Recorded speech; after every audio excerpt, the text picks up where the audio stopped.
If it means something to you, it's not wrong. I'm talking about different roads, going to different places, different ways at different times, none more or less important than any of the others. It's an amazing thing that a perfect life can mean something so different to each and every one of us. I get asked quite a bit about my decision to do what I do, as far as what prompted the journey, the process of turning a page, beginning a new chapter, and in essence, leaving what didn't serve me to pursue what does.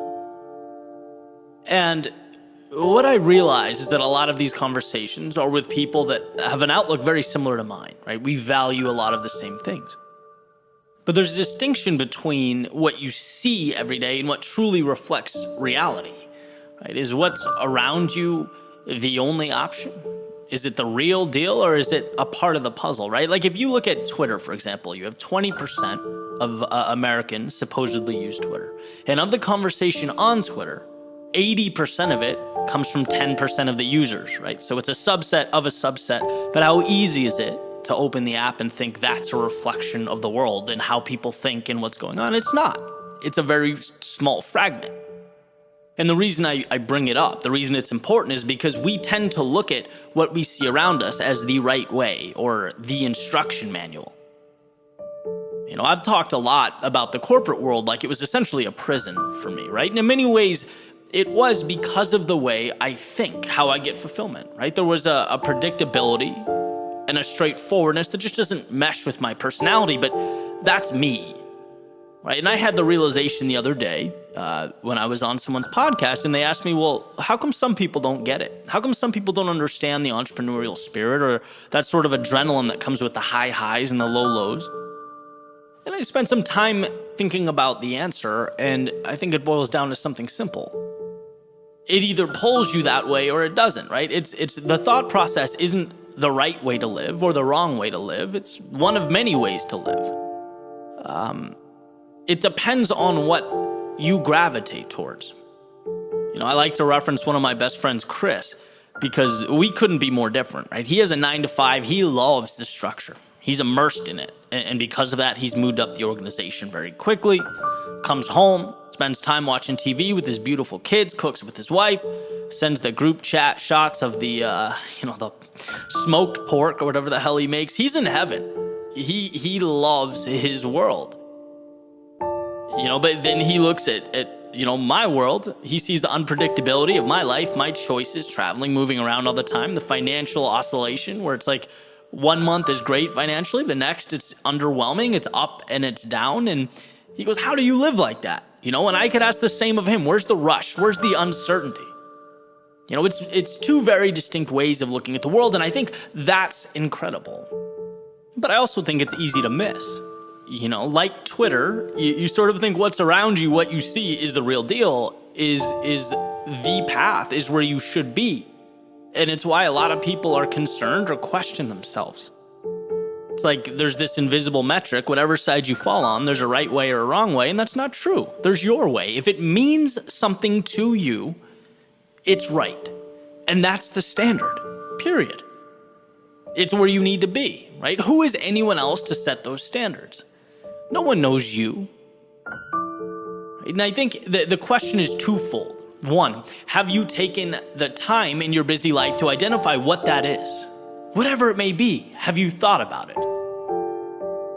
I'll never forget a friend asked me once, what my perfect day looked like. He asked me to describe it in detail. And I looked at him like a deer in headlights. I'm like, I don't know. I've never thought about that, right? He could tell me when he got up from when he went to bed what his perfect day was. He goes, well, how could you ever have one? By accident? Right? So do we take time to think about what matters? And number two, are you willing to drive towards whatever that is? Whether it's entrepreneurship or athletics, being a rock star in the corporate world, being a world-class painter, an amazing dad, some combination of some or none or all of these things, like what are you aiming for? But it's nice sometimes to get that reassurance that your path, regardless of how different or quote-unquote normal it is, if it's right for you, it's right.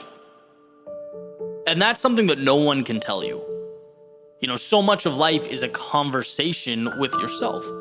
It really is. You have to give yourself permission to live. And I've spoken about it. I've spent a lot of years at that intersection of what I thought was right because others were doing it and what truly made me happy. Waiting for the light to turn green before realizing that that moment doesn't come. You need to be the one to change it. Life is a beautiful experiment, but it is an experiment, which means you need to get to work. It's testing what you love, what you don't, where you want to be, where you have no interest in being, and embracing that, right? Discovering what you love, what's meaningful, and then trusting yourself to get there.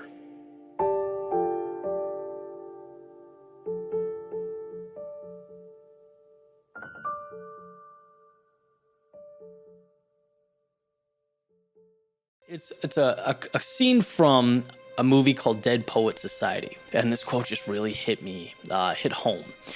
And to kind of explain this scene, basically Robin Williams is a teacher. He's teaching poetry, and I think it's a boarding school. And there's a bunch of kids around him, and he's explaining to them, these are kids with ambitions. They want to be lawyers and doctors and businessmen. And he's saying, I get that, right? But here's why poetry matters, right? And so it becomes a metaphor for life, essentially. So what he says is, to quote from Whitman, "Oh me, oh life, of the questions of these recurring, of the endless trains of the faithless, of cities filled with the foolish, what good amid these, oh me, oh life?" And the answer is that you're here. That life exists, an identity, that the powerful play goes on, and you may contribute a verse. In other words, with all the negativity, all the ups and downs, all the quote unquote, terrible aspects of life, all the challenges, what good? Why are we here? What's the point? And it's that it's gone on for millions of years before us, it'll go on for millions of years after us, like a play that we can contribute one verse, and the power in that, right? Just waking up and understanding that we have the ability to create our own history, our own little universe, to change the way things are, to leave our mark. And so he's talking about, I mentioned the kids huddled around him. He's like, you want to be businessmen and lawyers and engineers and doctors, and it's incredible. It's a noble pursuit. We need those things to sustain life. But the reason poetry is important, reason things like love and passion and beauty are important, it's because those are the things that we live life for. They are the pinnacle of what it is to be human. And every day you can decide what to do with that. You can delve into it to change, to grow yourself, and in essence, improve the world around you. You can play a part in something much bigger than you. And it doesn't have to be this grandiose thing. It's using what you have where you are, and the impact you can make is infinite. Never forget that enormous things are just the culmination of small things, little decisions. Right? Because for those of you thinking, well, I'm just one person, what difference does it make? And why would my verse matter in the grand scheme of things, the great play of life? Well, I have a follow-up for you. I thought this was beautiful too. You say you're not special because the world doesn't know about you. But that's an insult to me. I know about you. Right? Everyone touches someone. And the ability to impact those in your immediate circle, it just can't be understated. Right? I Sometimes I worry that we don't value ourselves and our ability to be an agent for change the way that we should. Every single person watching this can change themselves, can grow. And I'm not talking about, who you are. I'm talking about moving towards your greatness. So back to the main theme, right? In this play of life, what is your role? What is your verse going to say? Because it matters. It matters more than you know. It matters to you because it's an opportunity. And it's a chance to live every day to the fullest, to embark upon, the important things in life, the elements of being human that really matter. Passion, purpose, enjoying what's around you, growing, learning, and in essence, helping others do the same. When you delve into your greatness, it changes the world.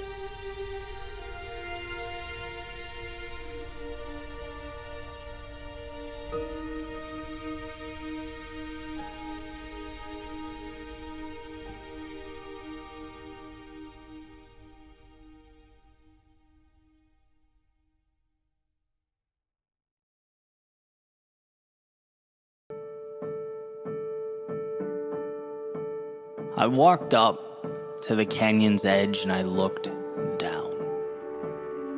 I remember thinking, this is my moment. I took a breath, I stepped back, and I screamed.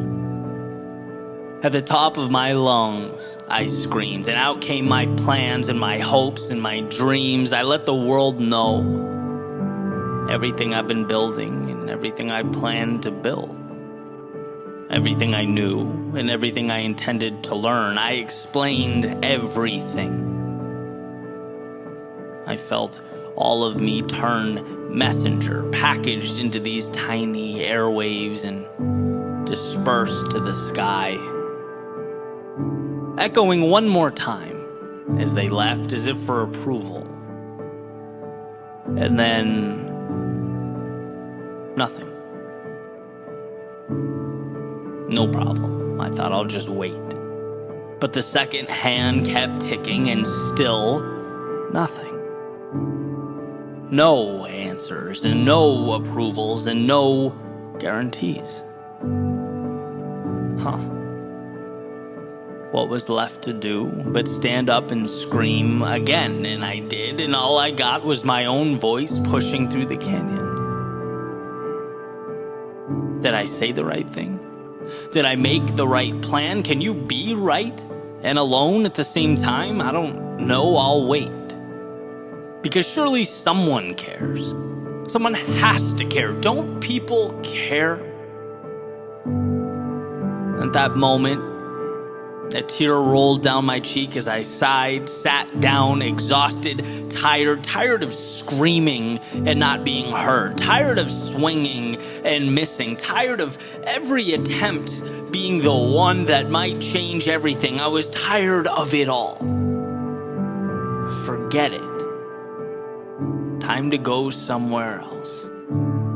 I wasn't sure where, but let's face it doesn't really matter when the only way to go is up. So I turned around and took my first few steps. Defeated, eyes down at my feet as they marched me away unceremoniously. But then I heard it. Something in front of me. And I immediately lifted my gaze from my shoes and stopped dead in my tracks. I couldn't believe what I saw. A sea of people standing there. People that had been gathering this whole time, making their way up the canyon as my back was turned, as I yelled and yelled. Some I knew, some I didn't. Some who cared so much that my pain was essentially their pain. Some I've helped along the way, and some who have helped me. Some I've laughed with, some I've cried with, some I've learned from, some who have learned from me. Some who felt exactly as I had, alone, tired, exhausted. Some who felt lost but found their way. Others who thought they had everything figured out but for that moment were lost. Some who felt like they had the weight of the world on their shoulders. Others simply looking for anything to carry. All there. Not to hand me answers or a shortcut or any perfect solution, but apparently to remind me that when the answers aren't in front of you, and trust me, they won't be more than they will be, you have to trust what's behind you. What brought you to that canyon's ledge? You have to believe in the things you cannot see. Because you can think you're alone and be loved by many, and you can feel like you're losing and be right where you need to be. Life can seem like it's over when it is in fact just beginning. Those words bouncing off your lips, they don't disappear. In fact, by speaking them, you are giving them life. They become as real as the hand in front of your face, and it's up to you to never let that blank space make you think otherwise. To never let what you don't have minimize or mitigate what you do. Because the tricky thing about that abyss beyond the canyon's ledge is that it's not for reassurance or compliments or ego boosts.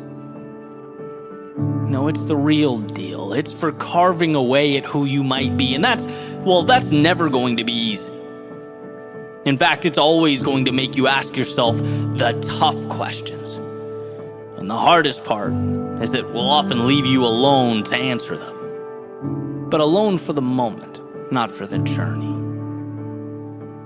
The echo through the canyons highlights the power of what you have to say, and the river down below emphasizes how high you've already climbed, and those people behind you, they are your strength. Your reminder that even in the darkest of moments, the most trying of times, you are not alone.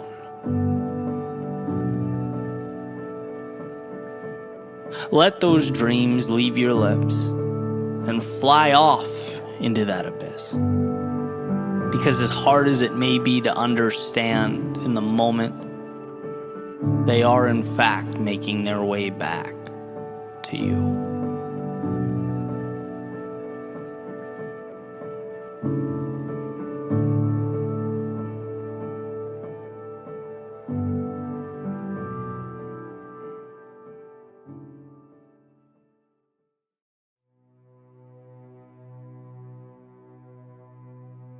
In a world of 7 billion, I am one.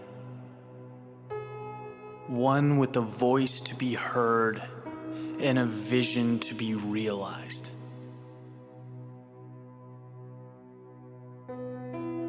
I see limitless possibilities in everything I do. I'm energized by what's difficult and ignited by the impossible. In my world, there are no dead ends, stopping points, or excuses. Only experiences to build upon. I am limitless. It's at the core of every action, every decision I make. Limitless possibilities create my reality. I am a dreamer, with a vision worth far more than any obstacle that stands before me. Barriers are my reason never to slow down, but to reach, to push harder, to make a statement. See, I believe that the word enough is fictitious, that there's always another level to explore, opportunity waiting around the corner, that life will give you what you give life. And I go to bed every night knowing that I gave everything I had. I embrace challenges. No great victory ever came about unopposed, unrestrained. They are the price that I will gladly pay to reach the top. I know that every single day is an opportunity to do something that has never before been done. To take the odds and rewrite them, to take perception and resculpt it, repaint it. Limitless possibility is my canvas, and I have the world to create. Turning today into the beginning of something truly breathtaking. A destination with no bounds, no restrictions, only possibility. Limitless possibility.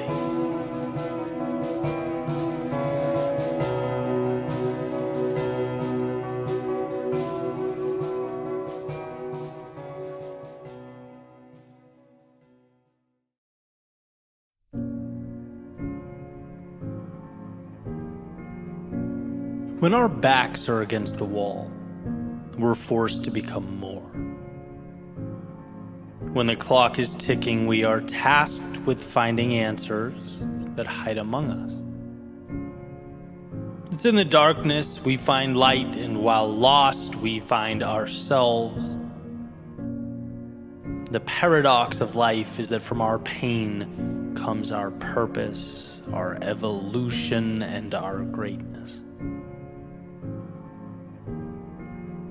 I love thinking back to about 2014, making my way around Boston, having just quit my job, essentially purposeless, clinging to a YouTube channel and a podcast idea that I would name Your World Within. And why? Why do I think back? Why does this mean everything to me? Well, because at the time, I knew nothing. I understood nothing. Nothing about speaking or media, audio, video, nothing about running a business. But more importantly, I knew very little about life and what's truly required to progress in a world with infinite moving parts. I didn't know that my lack of understanding is what made everything feel overwhelming and complex, and that it was up to me to simplify. I didn't know the extent to which I'd have to befriend failure. And that was the most eye-opening realization. Because when you gravitate towards a risk-free existence and you box yourself in, as I had for so long, of course you don't get the upside, but you also don't fail as dramatically either. Life was a simple game of cause and effect. Do work, get result, not much room for more than that. And so stepping outside that box in the way that I did changed some rules. I learned some things.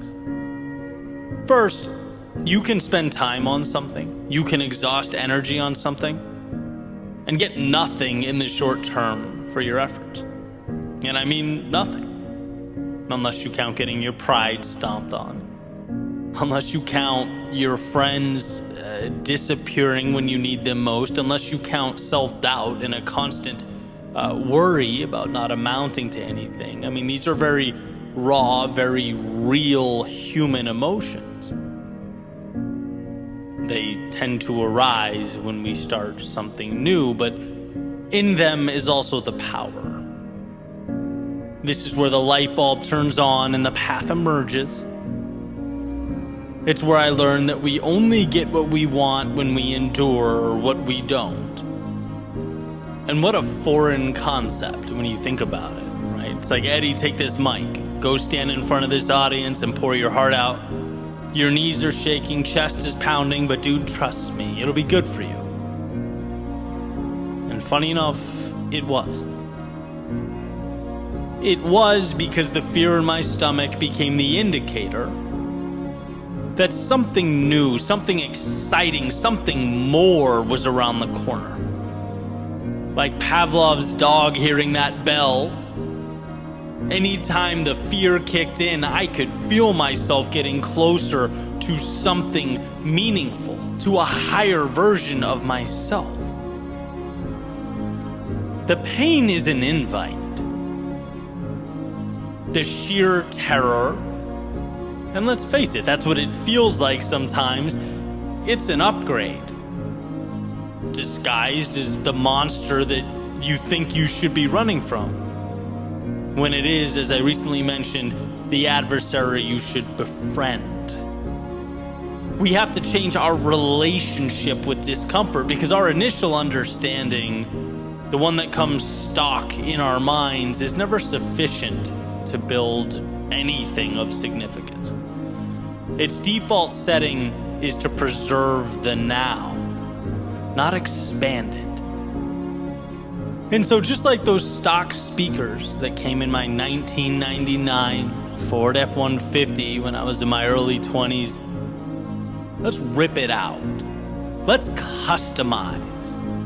Let's upgrade the quality of the sound we hear and the things we say to ourselves. What an advantage it is to know that the hard things are what make us level up. To find that awareness. What a blessing that when life's difficulty startles and scatters the masses, you could be the one that remains, standing tall, seeking out the advantage amidst the commotion. Every little act of courage becomes more and more meaningful, powerful. But we must lose ourselves to find ourselves. We must embrace our fears if we are to become courageous. We must fail in order to succeed. And sure, sometimes the price seems steep.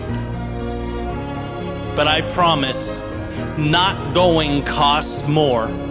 Wishing costs more. If onlys cost more. So maybe for you, it isn't a YouTube channel or a speaking career. Maybe it's something totally different. But it is something. And should you bring yourself to pursue that which your heart pulls you to pursue, you'll have those moments of defeat where you're mad at yourself for leaving the comfort and safety of your previous world. You'll have times where you have no idea what to do, where you feel alone or stuck or unsure. The difference will be whether you see this as the invite you've been waiting for or the reason to turn around and settle for less. That's the question. How do you internalize all that emotion that will feel like it is consuming you? I couldn't believe how strong that temptation was to go back, nagging at me every day. Just come off the edge. Just be comfortable again. But as my old coach would say in college, when we're doing wall sits or something physically taxing, 15 seconds. You can do anything for 15 seconds. And isn't life just a culmination of 15-second windows? It's compartmentalizing the process. It's turning the difficult into the advantageous. You have the ability to not think like everyone else. You have it within you to rewire your previous conceptions of the world, to see darkness not as your reason to hide from conjured up monsters, but as your invitation to become the light. Remember that the best way to be more is to have the courage to put your back against the wall. And you won't want to in the moment. There will never be a perfect time. But committing to that vulnerability will release from within you the power, the strength, the greatness that has been for so long tucked away. By moving into the chaos, you are simultaneously creating the calm you always dreamed of. You're realizing the possibility that just needed the door left ajar to make its way into your world.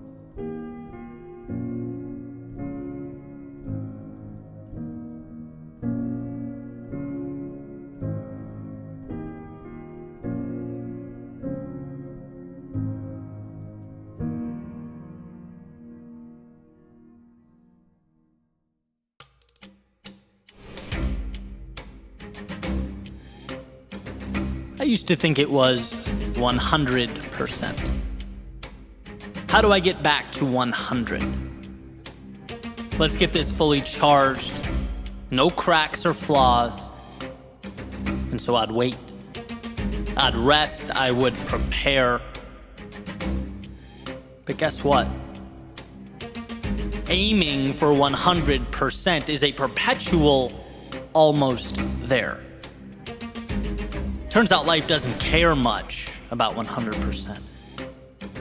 It wants to know what you can do when you're at 80. Can you find a way to push through when you are at 75%? How about 65? See, life is innately difficult. How do you handle that? How do you compartmentalize it? I was recently back in Boston, running around the Charles River, first time in a while. Felt a little back spasm reoccurring. That right knee, a little sensitive as it often is, and I thought, man, again, if I waited for perfection to run, I would never run again. I can count on one hand the times everything felt great. Light bulb moment.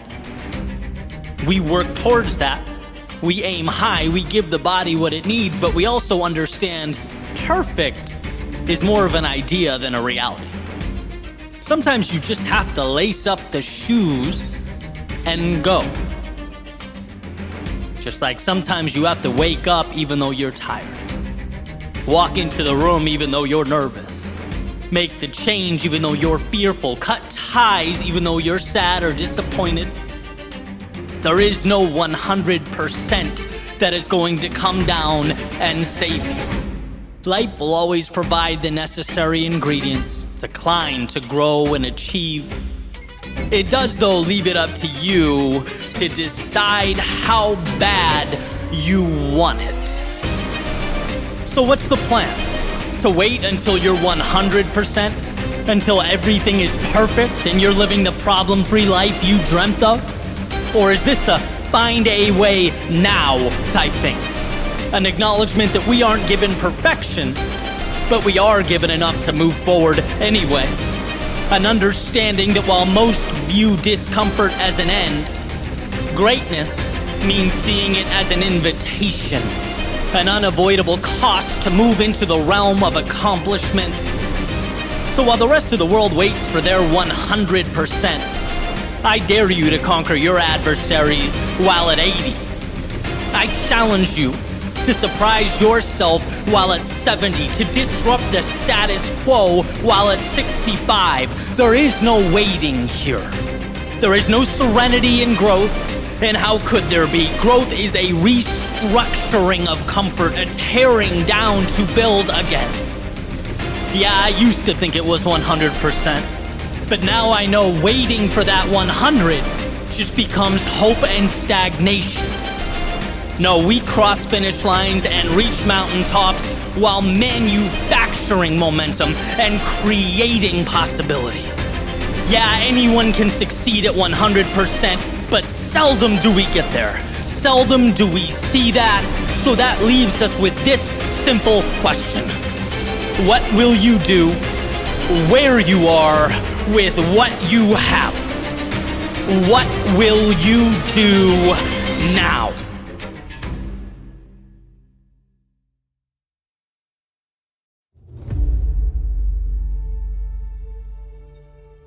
What can you be the best in the world at? Life is a complex place. Complexity sometimes means confusion. It means we forget the big picture. What's our purpose? What are we chasing? What are we bringing to the world? What can you be the best in the world at? It's a little question I try and ask myself every day, because I know if I stay close to it, my decision will have far greater impact. There will be more meaning in life.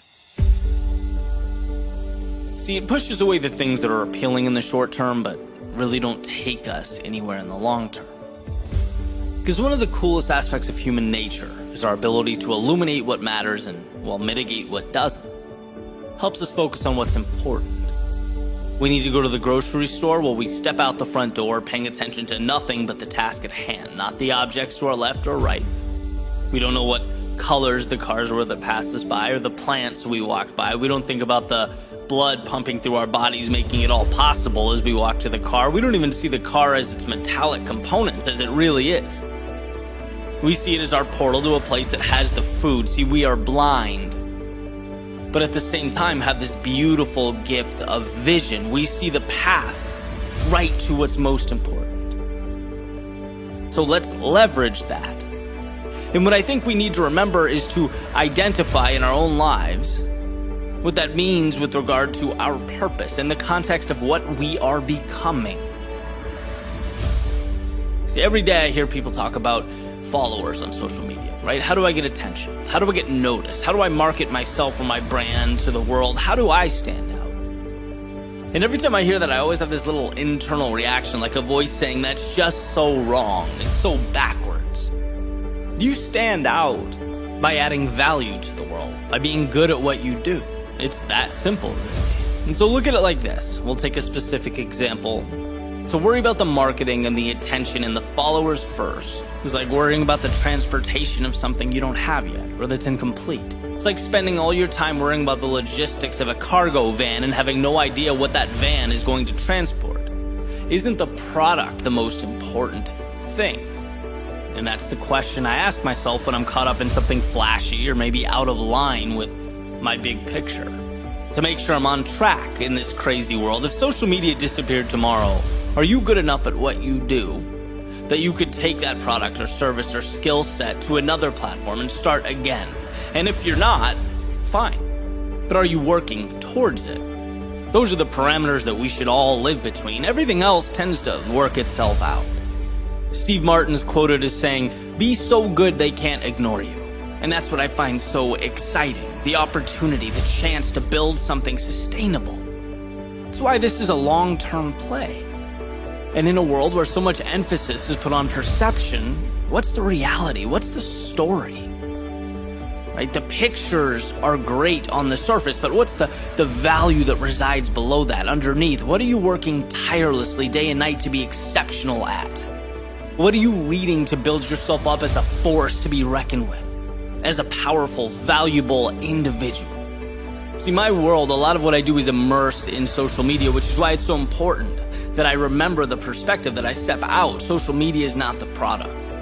I'm thinking much bigger than that, and I hope you are too, whether it's academics or sports or art. What is your thing? What's going to be your arena? Where are you unstoppable? Where you add so much value that the world has to stop. Where sure, you can capture it on social media, but you can talk about it face to face with clients and family and friends and strangers on the sidewalk. You can write about it, teach about it. Where it's so much a part of you that the phrase competent doesn't even do it justice. That's where greatness lives.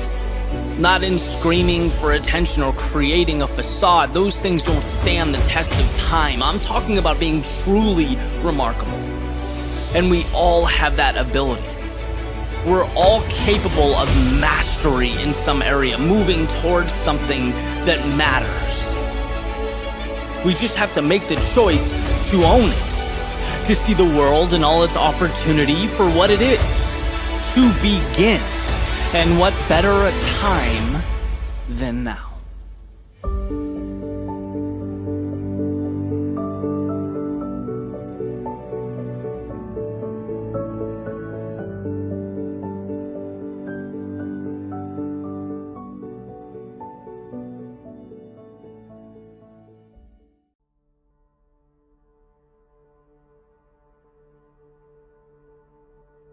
Why is this battle you versus you?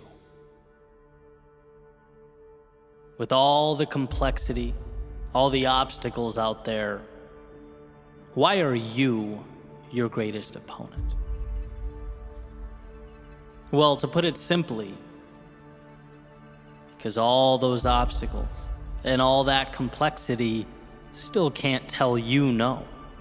They can't say enough is enough.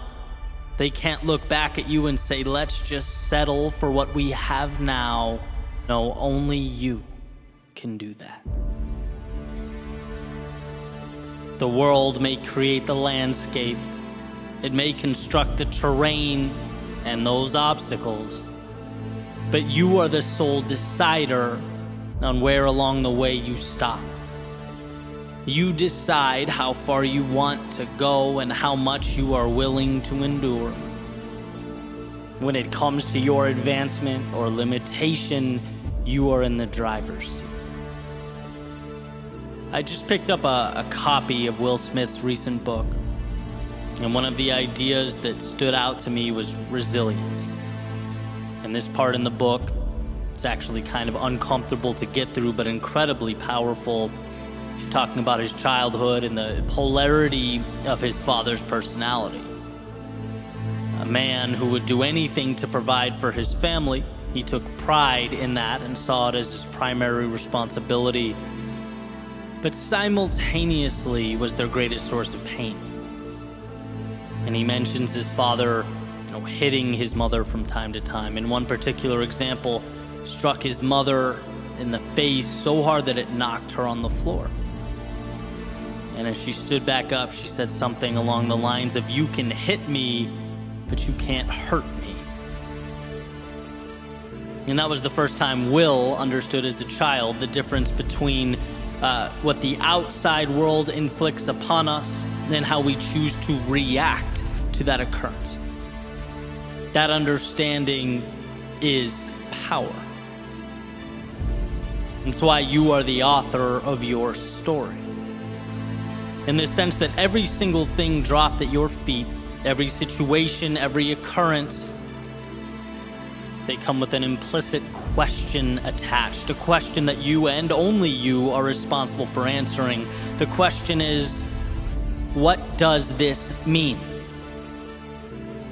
And how you respond to that question determines whether you go left or right at that metaphorical fork in the road. Does the occurrence detract from your ambitions, or is it a multiplier? Does it confirm your doubts and insecurities, or is it your reason to rise to the occasion? An opportunity to stretch, to evolve. That's a gift. That's an invite. Not some sort of divine punishment. But the challenge is removing the layers until you arrive at the value. And it's hard. But you get there by saying yes. You get there by choosing to see the value. And here's a quick example. My favorite thing about athletics, which was, for me, a ton of running.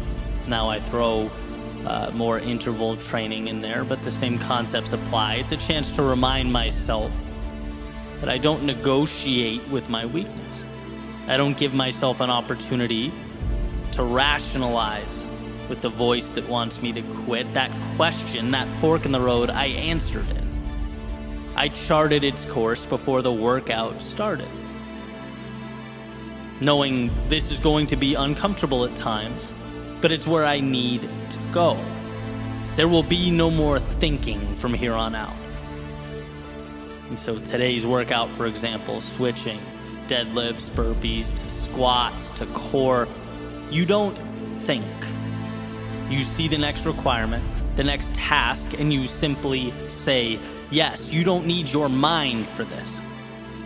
In fact, you go before your mind even knows where it's going, because that dotted line has already been signed. And that was the breakthrough for me. When you separate what you have to do with the hurt associated with doing that thing, you free yourself. After all, what's there to hold you back if you can't talk yourself out of doing things? See, we tend to think our greatest adversity is the pain, or the confusion, or the unknown. But it's like, no, those are the byproducts of doing anything of significance. The adversary is the voice that begs you to slow down because of those things. And if you can figure out in your own life how to create space between the two, how to separate the task and the discomfort often brought about by the task, There's nothing that will ever be able to slow you down. And look, I'm not saying that you walk around without ever utilizing the power of that brilliant mind you possess. One's ability to think is everything. But what I am saying is there is a time to shut it off. There is a time in which, to avoid overthinking, we simplify. Action, reaction. One more mile, okay, end of story. 1 minute of jump squats next, roger that, period. It's taking the emotion out of the process, refusing to leave the door cracked for the inner dialogue that says, hey, maybe you don't do this. Maybe you slow down. Are you sure you can handle what's next? No, all of that is tuned out. It's assignment, go. Next, go. Next, go. You know this is the right thing. You did your thinking before grabbing the sword, shield, and stepping into the arena. Now guess what? It's instinct. It's doing what has to be done. And what has to be done hurts. And look, you didn't have to accept that. You didn't have to step in. You could have stayed home, but somewhere along the way you looked in the mirror and said, the difficult path is the one with the value. And now here you are, face to face with hungry lions, clashing swords with your adversaries. There's no turning back now. Now is when you parse out pain from the objective. The pain is now part of the audience. It's not with you or in you, it's watching from above as you do what you came here to do. So yes, those swords clash, but the eyes remain focused on what's ahead. And yes, those lions roar, but that's background noise. When you simplify your world into objective and action, objective, action, there is time for nothing but forward progress. And sometimes that is all that is required of us. In the face of adversity, in the face of pain, self-doubt, in the face of discomfort, can you break your world down into nothing but one single step forward? One more set, one more rep, one more session, one more attempt, just one more. No rocket science, no negotiation, there's nothing to figure out here. It's walking the path before you. It's the discipline to carry on. It's one more swing of the axe. Audience or no audience, lions or no lions, you are bound to the universe at your feet. And that simplified concentration is why you will succeed.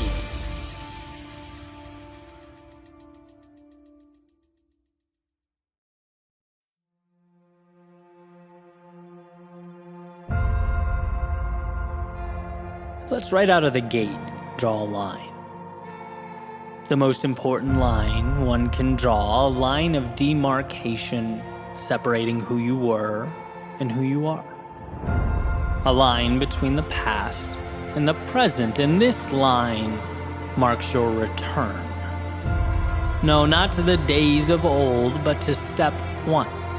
Your chance to begin again, to rise above, to transcend yesterday's character and transform today's potential.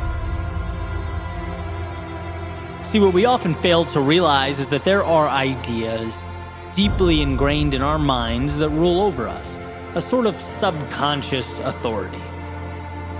It says yesterday you fell short, so today you are someone who falls short. It says your objective was not reached in the past, so how about a new, maybe easier one? It draws a nice little box, pats you on the head, and says, how about we make a nice, cozy home for ourselves in here? And what this subconscious authority fears most is that you wake up, that you become aware, that you return.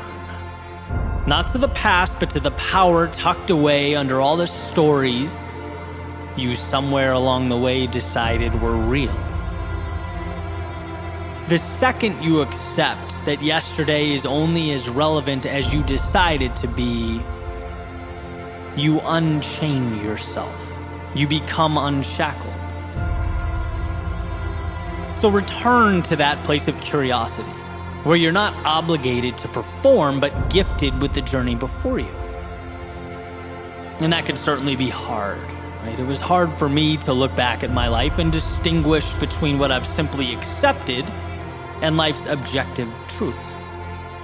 I'd taken orders and been obedient for so long. I'd been listening to that subconscious authority for so many years that I had to, in a way, relearn what creativity meant for me. I had to learn not to feel guilty going on a jog in the middle of the day when the rest of the world was working. I had to learn that my instinct wasn't to explore, but to stop short. I wasn't pushing limits or peering around corners. I wasn't testing the waters or seeking out the hidden opportunities life hides away. No, I was on autopilot. And life, it had called for my return. It's funny how when you reject your potential long enough, the universe seems to tap you on the shoulder. It makes it more and more apparent every day that something greater is within an arm's reach, backs you into a corner until you have to address the dissonance between who you are and who you've allowed yourself to be. Those orders you've been taking don't align with your best self. And so one must not only create, but in a sense return to their greatness, to accept what they've been running from. You are what you choose to be, and let's face it, it's very easy to choose to be less than we can be. There's a saying that your reality is not destined to be, it is rather what you've chosen to accept. You only get in your life what you allow. And the entirety of this message is about one thing: that light bulb moment, the epiphany, the instant of empowerment that this world can only give you what you ask for. And to not ask, to sit back and observe, makes you a spectator, sitting up in the nosebleeds, watching the activity evolve on the court below. It relinquishes control to powers beyond you, and that's existing. It's not living. So ask. Ask life for the things that lift you up and elevate your existence. The reason a book metaphor works so perfectly in my mind is because when one opens to a blank sheet, they can write about anything. There's no limitation to what can be placed on that paper. And sure, our proclivity may be to continue on the legacy of last novel's cast and characters, but it's by no means required. In fact, with that pen in your hand, you can craft a new world entirely. New places, new things, new relationships and ideas, new obstacles to face and defeat. A blank page can be and mean anything, and so every sunrise, every door you walk through presents in the same sense a blank page. Realize that there's no obligation to perpetuate the past or continue on in the same way you arrived. No, this day is yours. Take hold of that self you've hid away. Find the courage to unshackle yourself from how you were once seen by your friends or your teammates or your coworkers. Level up and understand that you don't owe the world any type of explanation. Remember, you're not here to conform, to obey, to live a life of obedience. No, you're here to poke, to prod, to explore, to follow the nagging curiosity, to embark upon the adventure that is life. When you understand that you are not your past, when you see that the person you were has no control over the person you are in this moment, you are free. So with eyes wide, a beating heart, a head held high, step into that world. Because if you live with conviction, with absolute certainty, that life may not always be easy or intuitive, but it's there for you. When you see not yesterday's constraints, but tomorrow's hope, all roads lead to an evolved existence. It's not about perfect, and it never was. It's about understanding that the past has given you everything you need to break away from its grasp. It has provided the lessons, it has knocked you back, pushed you down, and tested your resolve, all for this moment. This second, the chance to return to the greatness that has been tucked away for too long. Again, no miracles, no rabbits out of hats, just you allowing your greatness to emerge from this step forward because you can, because you have that ability, because it's who you are. So go show the world, but most importantly, show yourself. You will be amazed at what's possible for you if you simply allow it to materialize. If you, amidst the darkness of days past, let yourself light up the night.